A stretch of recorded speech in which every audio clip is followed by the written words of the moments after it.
যুক্তরাজ্যের different category visa নিয়ে আপনি পরিবার সহকারে চলে আসতে পারেন, এখানে সেটেল হতে পারেন। ডিফারেন্ট ভিসা ক্যাটাগরি রয়েছে, একদম লিগ্যাল ভিসা ক্যাটাগরি রয়েছে, সেগুলো নিয়ে আপনি এখানে চলে আসতে পারেন। আজকে আমি কিছু ভাইটাল ভিসা ক্যাটাগরি আপনাকে বলে দিচ্ছি। তার মধ্যে নাম্বার 1 হচ্ছে টিয়ার 1। টিয়ার 1 হচ্ছে একদম টপ ক্লাস ভিসা ক্যাটাগরি, যেটা আন্ডার 2টা ক্যাটাগরি রয়েছে, innovator founder visa, global talent visa. এই 2টা ভিসা নিয়ে আমার অলরেডি ডিফারেন্ট ভিডিও রয়েছে, আপনি দেখে নিতে পারেন। এই 2টা ভিসা ক্যাটাগরি আন্ডারে যুক্তরাজ্যে আপনি 3 বছরের মাথায় সেটেল হয়ে যেতে পারবেন। তারপর হচ্ছে টিয়ার 2। টিয়ার 2 হচ্ছে একটি ভাস্ট বিশাল একটি সেক্টর। এই সেক্টরে অনেক ধরনের জব রয়েছে। এই টিয়ার 2 আন্ডারে, যেটাকে আমরা জব স্পন্সরশিপ বলে থাকি, একজন কোম্পানি অথবা কোম্পানির মালিক এমপ্লয়ার আপনাকে স্পন্সর করবে।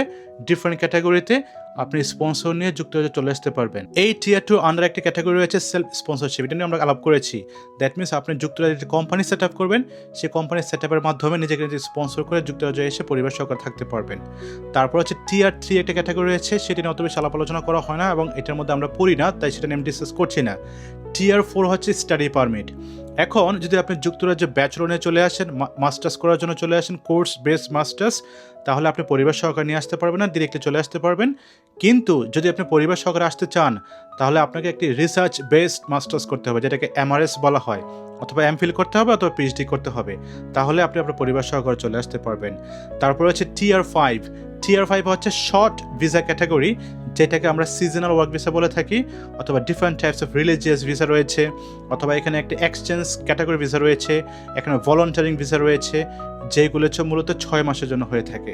তাহলে বুঝতে পারছেন, ওই পার্টিকুলার টিয়ার 5-এ অথবা সিজনাল ওয়ার্ক ভিসা অথবা শর্ট ক্যাটাগরি ভিসাতে আপনি আপনার ডিপেন্ডেন্ট নিয়ে আসতে পারবেন না।